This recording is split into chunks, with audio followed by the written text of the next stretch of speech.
अस्सलाम वालेकुम नाजरीन। प्रोग्राम नूर इस्लाम के साथ मैं हूं आपका मेज़बान ज़ीशान अली शाकिर।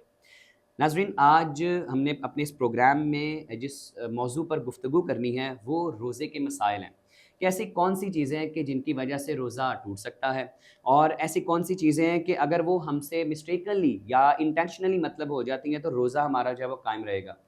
ऐसे ही बहुत से सवालात हैं जिनके जवाबात आज हम अपने इस प्रोग्राम में जो है वो जानेंगे। तो इस पर गुफ्तगू करने के लिए मेरे साथ मौजूद हैं मुफ्ती ज़हीर अब्बास कोकाड़वी साहब। अस्सलाम वालेकुम मुफ्ती साहब। वालेकुम अस्सलाम वरहमतुल्लाहि वबरकातुहू। अच्छा मुफ्ती साहब, मैं सबसे पहले ये जानना चाहूँगा कि फ़िदिया क्या है और ये कब देना चाहिए? रब्बे कायनात ने कुरान मजीद के अंदर इरशाद फरमाया, व अलल्लज़ीना युतीक़ूनहु फ़िदयतुन तआमु मिस्कीन। वो लोग जो फ़िदिये रोज़ा रखने की ताकत नहीं रखते, अब जी, उनके ऊपर क्या है, रोज़े का फ़िदिया दे देना है। जी, अव्वल तो जो रोज़ा नहीं रखता उसके तो उलमा ने कज़ा भी लाज़िम फरमाई, कफ़ारा भी अदा किया। लेकिन यहाँ पर उन लोगों की गुफ्तगू है जिनमें रोज़ा रखने की ताकत ना हो। अब यूतिक्यूना क्योंकि अरबी ग्रामर के लिहाज से ये बाब इफ़ाल से ताल्लुक़ रखता है, और बाब इफ़ाल का जो हमज़ा है उसमें सलब का माना पाया जाता है ख़ासियात के एतबार से। तो जी, यहाँ पर नफ़ी के माना आएंगे, वो लोग जो ताकत रोज़े की नहीं रखते वो फ़िदिया अदा करेंगे। फिर फ़िदिये की खुद ही तारीफ़ भी रब्बे कायनात ने फरमा दी, ताम मिस्कीन। फ़िदिया हुँ, क्या है? मिस्कीन को खाना खिला देना है। ठीक, अगर कोई मिस्कीन ना मिले तो इसके मुतबादिल जो है वो एक सदका फ़ितर की मिक़दार वो गुरबा में दे दें, वो मदारिस को दी जा सकती है। और दूसरा ये फ़िदिया, जैसे मैंने आपको अर्ज़ किया कि वो लोग रखेंगे जो ताकत नहीं रखते। हुँ, तो ये आयत दर हकीकत शेख़ फ़ानी के हवाले से है कि वो शेख़ फ़ानी ऐसा बुढ़ापा बूढ़े शख्स कि जो ना अब रोज़ा रखने की ताकत रखते हैं, ना वो आइंदा रखते हैं। ये सूरत हाल बाज़ औक़ात नौजवानों को भी आ जाती है, उधेड़ उम्र वालों को भी आती है, वो किसी मरज़ की बिना पर कि वो ऐसे मर्द में मुब्तला हो जाते हैं कि जो ना गर्मियों के सीज़न में रोज़ा रख सकते हैं, ना सर्दियों के छोटे अय्याम में रोज़ा रख सकते हैं। जी, अब मज़ीद बीमारी की वजह से कमज़ोरी बढ़ेगी, जैसे कि बुढ़ापा आ जाता है तो कमज़ोरी भी बढ़ेगी, ना जी, अब रोज़ा रखने की ताकत ना आइंदा। उसके लिए भी हुक्म दिया गया कि वो फ़िदिया अदा करे रोज़े का। और हर रोज़े का फ़िदिया क्या है, जो वैसे तो मिस्कीन को खाना खिलाना है, इसकी मिक़दार आसानी के लिए लोगों के लिए फरमा दी गई कि एक सदका फ़ितर मिक़दार एक रोज़ा का अदा कर दिया जाए। लेकिन यहाँ पर चंद मसाइल ये भी हैं कि अगर कोई शख्स अल्लाह तबारक व तआला उसको सेहत याबी दे देता है, ऐसा बूढ़ा आदमी अगरचे ताकत तो नहीं है, आइंदा भी नहीं है, लेकिन अल्लाह तबारक व तआला उसे क़ुव्वत और ताकत दे देता है कि वो रोज़ा रखने पर क़ादिर हो जाता है, तो अब उसका फ़िदिया काफ़ी ना होगा, अब उसे रोज़ों की क़ज़ा करनी पड़ेगी। ठीक है? ठीक, और फिर ये भी है कि अब कोई शख्स फ़िदिया देने पर क़ादिर ही ना हो, चलो रोज़ा हुँ, तो नहीं रख सके, फ़िदिया देना था, फ़िदिया भी ना दे सके कि फ़िदिया देने के लिए माल नहीं है हमारे पास, इतना पैसे नहीं है, गरीब है। तो अगर फ़िदिया देने की भी ताकत इस्तात नहीं है तो फिर हुक्म फरमाया कि वो अल्लाह की बारगाह में इस्तिग़फ़ार करता रहे। अच्छा, एक बंदा अगर बिल्कुल ठीक है और वो रोज़ा रखने की सख़्त जो है वो रखता है, लेकिन दूसरी तरफ ये है कि वो नहीं रखता रोज़ा और वो फ़िदिया भी नहीं देता, तो इस हवाले से मतलब इस्लामिक पॉइंट ऑफ व्यू से इसका क्या हो सकता है फिर? ये देखिए कि रोज़ा, क्योंकि कुरान मजीद के अंदर फरमाया कुतिबा अलैकुमुस्सियामु कमा कुतिबा अलल्लज़ीना मिन क़ब्लिकुम लअल्लकुम तत्तक़ून, कि रोज़े तुम पर फ़र्ज़ करार दे दिए गए। तो जो फ़र्ज़ को बग़ैर किसी मजबूर शरई के जी, छोड़ेगा तो वो हराम गुनहगार होगा और अज़ाब नार का हक़दार होगा। ठीक, और अगर वो रमज़ान का रोज़ा छोड़ देता है और अलावा रमज़ान के खा वो सारी उम्र भी रोज़े रख ले, लेकिन वो जो रमज़ान का सवाब है वो उसको ना पा सकेगा। अच्छा मुफ्ती साहब, मेरा अगला सवाल आपसे वो ये है कि इंजेक्शन या ड्रिप लगाने की सूरत में क्या रोज़ा टूट जाता है या बरकरार रहेगा? इस इंजेक्शन और ड्रिप के मसले को समझने के लिए आप एक चीज़ पहले समझ लें, ये लफ़ज़ है अरबी का मनफज़। ठीक, मनफज़ कहते हैं गुज़रने की रास्ता। अमूमी तौर पे वो रास्ते जो डायरेक्ट मैदे को जाते हैं जी, उन्हें मनफज़ कहा जाता है। मिसाल के तौर पे ये हलक का रास्ता है, ये मनफज़ कहलाता है, ठीक है? आँख का जो रास्ता है ये मनफज़ कहलाता है। कान का पर्दा अगर सलामत नहीं है तो ये भी मनफस कहलाता है कि हलक से फिर मैदे की तरफ जाएगा। इसी तरह शर्मगाह का रास्ता जो है ये मनफस कहलाता है, डायरेक्ट मैदे को जाता है। ठीक। तो जो रास्ता डायरेक्ट मैदे को जाता है उसे मनफस कहते हैं। तो इन मनफस में कोई चीज़ डालने से जो रोज़ा तोड़ने का हुक्म दे दिया जाता है, क्योंकि अब कोई मैदे में जाने से रुकावट नहीं है। तो लेकिन जिस्म का कोई भी मसाम कोई डायरेक्ट मैदे को नहीं जाता, वो मनफज नहीं है, तो अब इंजेक्शन लगता है वो इंसान के मसाम में लगाया जाता है, गोश्त में लगाया जाता है। जी।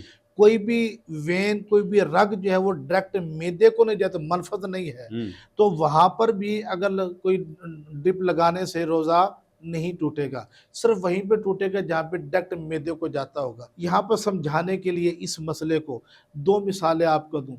जैसे कि हम लोग नहाते हैं, गर्मी में ख़ास तौर पर बार-बार नहाया जाता है रोज़े की हालत में, और सर्दी में भी नहाने की ज़रूरत पेश आती है, तो जिससे जिस्म में ठंडक महसूस होती है और मसाम के ज़रिए पानी की ठंडक अंदर पहुँचती है। लेकिन फ़ुक़हा किराम ने रोज़ा तोड़ने का हुक्म नहीं दिया, ठीक है?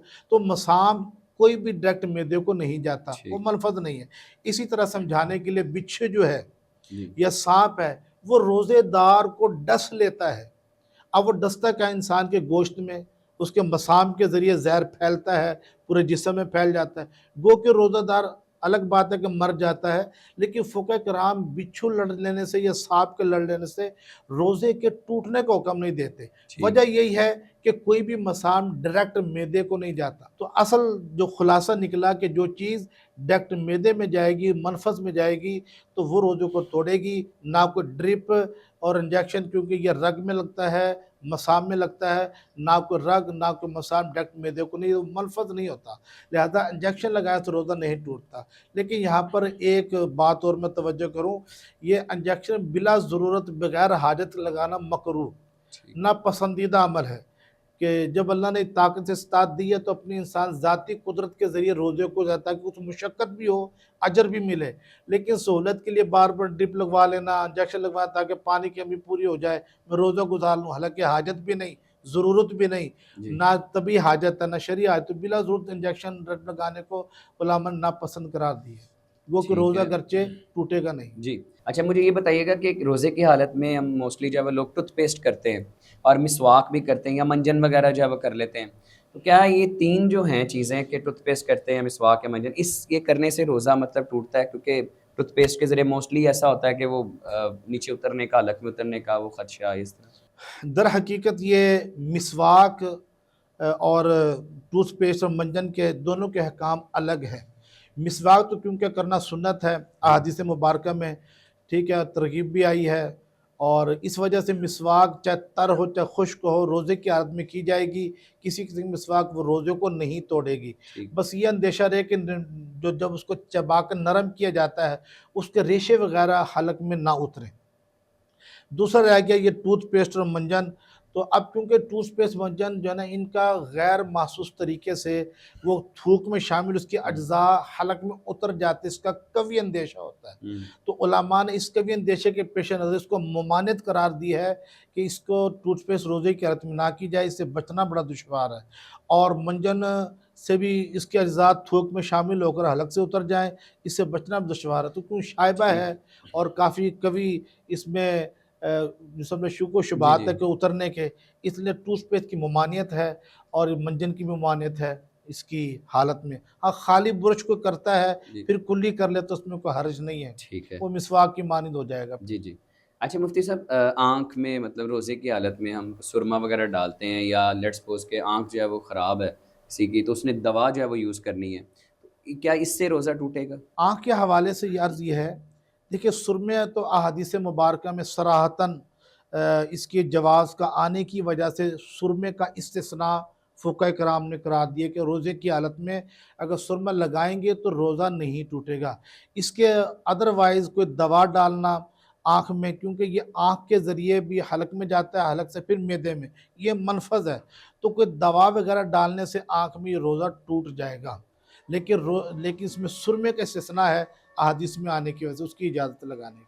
अच्छा मुफ्ती साहब, गीला कपड़ा होता है समटाइम्स के लोग रोज़ा रखा हुआ होता है اور گرمی کی شدت ہوتی ہے اگر، تو لوگ بار بار کپڑا گیلا کر کے اپنے جسم پہ لپیٹتے ہیں یا سر پہ باندھ لیتے ہیں، تو کیا اس صورت میں روزہ مطلب جو ہے وہ ٹوٹ سکتا ہے؟ اب یہ گیلا کپڑا گیلا کر کے بار بار سر پہ باندھنا، گیلا کپڑا کر کے بار بار جسم پہ سے لپیٹنا یا اوڑھ کے سونا، اگر تو یہ محض ٹھنڈک حاصل کرنے کے لیے غرض سے ہے جی کہ میں روزہ پورا کر لوں، یہ جو گرمی کی شدت سے بچنے کے لیے ہے، روزے میں آسانی پیدا ہو جائے، تو پھر تو یہ جائز ہے۔ اسی طرح بار بار نہانا روزے کی حالت میں اگر تو ٹھنڈک حاصل کرنے کے لیے ہے اور مزید روزے میں اطمینان حاصل ہو جائے اور میں روزہ پورا کرنے کے میں طاقت استطاعت مجھے حاصل ہو جائے، پھر تو یہ کوئی حرج نہیں ہے، جائز ہے ایسا کرنا۔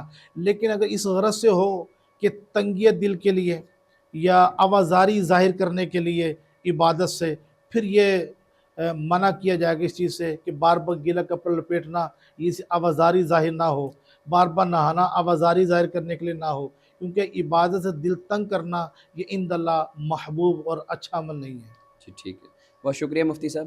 ناظرین، اللہ تعالیٰ سے دعا ہے کہ اللہ رب العزت ہمیں دینی مسائل کو زیادہ سے زیادہ سیکھنے کی جو ہے وہ توفیق عطا فرمائے۔